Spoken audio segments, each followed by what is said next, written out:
बहुत पुरानी बात है। एक किसान था, उसके पास सैकड़ों एकड़ जमीन थी। किसान बूढ़ा हो चला था। उसका एक लड़का था, उसका नाम सुरेश था।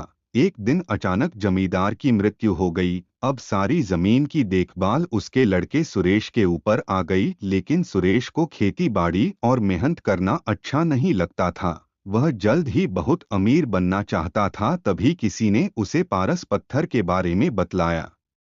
पारस पत्थर एक ऐसा पत्थर होता है जिसे किसी भी धातु से स्पर्श करने पर वह धातु सोना बन जाती है। सुरेश किसी भी कीमत पर पारस पत्थर पाना चाहता था।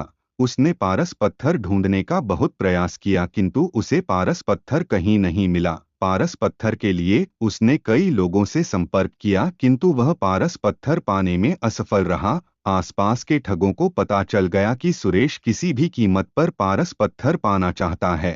ठगों ने पारस पत्थर का लालच देकर सुरेश से लाखों रुपए ठग लिए।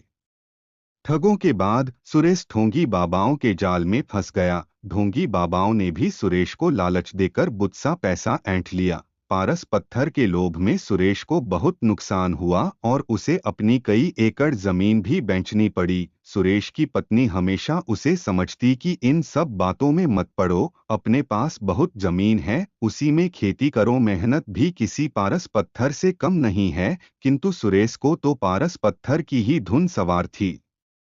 एक दिन गांव में बहुत पहुंचे हुए संत आए। सभी ने उन्हें अपनी समस्याएं बतलाई। सुरेश भी अपनी पत्नी के साथ उनसे मिलने गया और उन्हें अपनी समस्या बतलाई। संत सुरेश की बातें सुनकर मुस्कुराए और बोले, मैं जैसा कहूँ वैसा ही करना तो तुम्हें पारस पत्थर अवश्य मिलेगा। संत की बात सुनकर सुरेश बहुत खुश और संत से बोला, कृपया कर मुझे वह तरीका बतलाएं जिससे मुझे पारू पत्थर मिल जाए। संत बोले, तुम्हें केले के पेड़ की पत्तियों के नोक पर जमा सुबह की ओस की बूंदें एक बर्तन में एकत्र करना है, और जब तुम 5 लीटर ओस की बूंदें एकत्र कर लोगो तो मैं उसे अभिमंत्रित कर पारस पत्थर में बदल दूंगा। लेकिन याद रहे, ओस की बूंदों में तुम पानी मिलाकर धोखा देने का प्रयास करोगे तो तुम्हारी पूरी मेहनत पर पानी फिर जाएगा और ओस की बूंदें पारस पत्थर नहीं बन पाएंगी।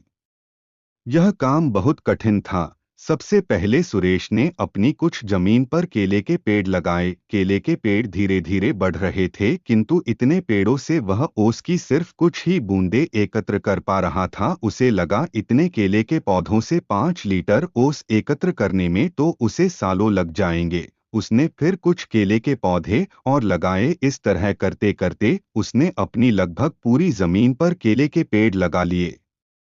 सुरेश अब इन केलों के पौधों को पानी देता और उनकी देखभाल करता था। 2 साल की अथक मेहनत के बाद सुरेश 5 लीटर ओस के बूंदे एकत्र कर पाया और अत्यधिक प्रसन्न होकर साधु महाराज के पास गया और उन्हें 5 लीटर ओस की बूंदों से भरा बर्तन देते हुए बोला, साधु महाराज, आपकी आज्ञा अनुसार मैंने 2 साल की अथक मेहनत के बाद ये 5 लीटर ओस की बूंदें एकत्र कर ली हैं। कृपया अब इन्हें पारस पत्थर में बदल दीजिए।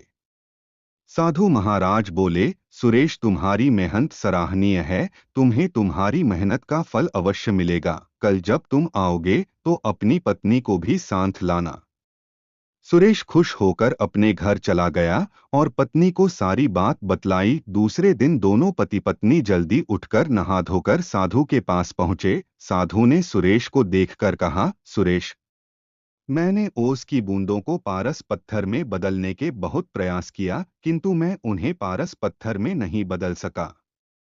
यह सुनकर सुरेश बहुत उदास हुआ और साधु से बोला, आपके कहे अनुसार मैंने 2 साल अथक मेहनत करके 5 लीटर ओस की बूंदें एकत्र की, किंतु मेरी मेहनत बेकार गई। आपने भी दूसरे लोगों की तरह मुझसे झूठ बोला।